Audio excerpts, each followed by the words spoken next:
திருமணத்திற்கு முன்பு மாப்பிள்ளையும் பெண்ணும் பெற்றோர் முன்னிலையில் ஒருவரை ஒருவர் சந்தித்துக் கொள்ள அனுமதி உண்டா என்று கேட்கிறாங்க. அனுமதி உண்டாவா? சந்திச்சு கொள்ளணும், சுன்னத்து. பார்க்காம கல்யாணம் பண்றது மார்க்கத்தில் கிடையாது. நபிகள் நாயகம் ஸல்லல்லாஹு அலைஹி வஸல்லம் அவங்கள்ட்ட ஒருத்தர் வர்றார், எனக்கு கல்யாணம், அன்சாரி சமுதாயத்தை சேர்ந்த ஒரு பெண்ணை எனக்கு பேசி இருக்கிறாங்க, அவரை நான் கல்யாணம் பண்ண போறேன் அப்படிங்கிறார். ரசூலுல்லாஹ் என்ன கேட்கல, எப்ப கல்யாணம்னு கேட்கல, எந்த வீட்டுல வச்சு கல்யாணம் பண்ண போறீங்கன்னு கேட்கல. கல்யாணம் முத கேட்கிறாங்க, அவளை பார்த்துட்டியா?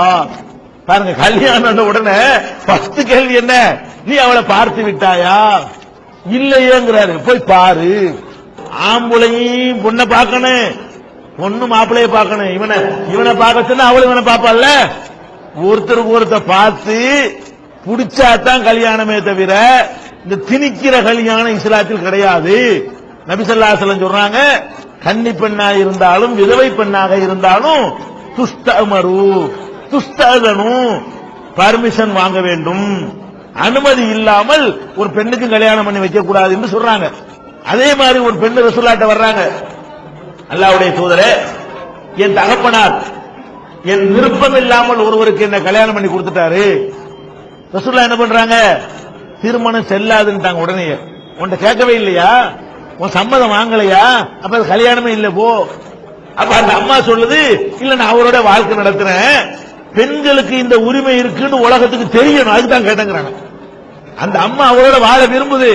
நான் ஏன் இதை கேட்டேன் என்றால், பெண்களுக்கு தங்கள் வாழ்க்கையை தேர்ந்தெடுக்கிற உரிமை இருக்குதுங்கிறத எல்லாரும் தெரிஞ்சுக்கணும்.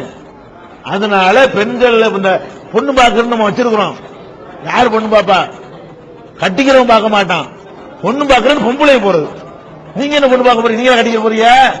பொண்ணு பார்க்கறாங்க, மாப்பிள்ளையுடைய அக்கா பொண்ணு பார்க்க போவாங்க, மாப்பிள்ளையுடைய அம்மா பொண்ணு பார்க்க போறீங்க, மாப்பிள்ளையுடைய தங்கச்சி பொண்ணு அவனுக்கு பிடிக்குதான்னு பார்க்கணுமா இல்லையா? நீங்க இதுல பாப்பீங்க, பெரிய கூட பார்த்துட்டு பொண்ணு பிடிச்சிருக்கின்ற அவன் பொண்ணை மட்டும் பார்ப்பான், பிடிக்காது. இப்ப என்ன ஆகுறது, அது பொண்ணை மட்டும் எவன் பார்ப்பான், அவன் தான் பொண்ணை பார்க்கணும். பொண்ணை வேற ஒண்ணு பார்க்கிற ஆளுக்கு போய் பார்க்க போக கூடாது. நீங்க எல்லாம் வேற ஒண்ணு தான் பாப்பீங்க. எது பாப்பீங்க?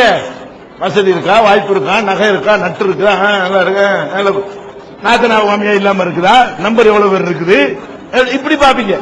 இது மார்க்கத்தில் கிடையாது. அதனால சரி, உண்மையிலே உங்களுக்கு பிடிச்சிருக்கணும் வைங்களேன், உங்களுக்கு பிடிச்ச அவனுக்கு பிடிக்கணுமா? பிடிக்கிறது ஒவ்வொருத்தனுக்கும் ஒரு டேஸ்ட்டுங்க. ஒருத்தனுக்கு பிடிக்கும், இன்னொருத்தனுக்கு பிடிக்காது. அதனால விருப்பம் என்பது ஒரு அன்பு வருவது என்பது, ஒரு நேசம் வருவது என்பது ஒவ்வொருத்தருக்கும் ஒவ்வொரு டேஸ்ட பொறுத்தது. அதனால சம்பந்தப்பட்டவங்க தான் பார்க்கணும்.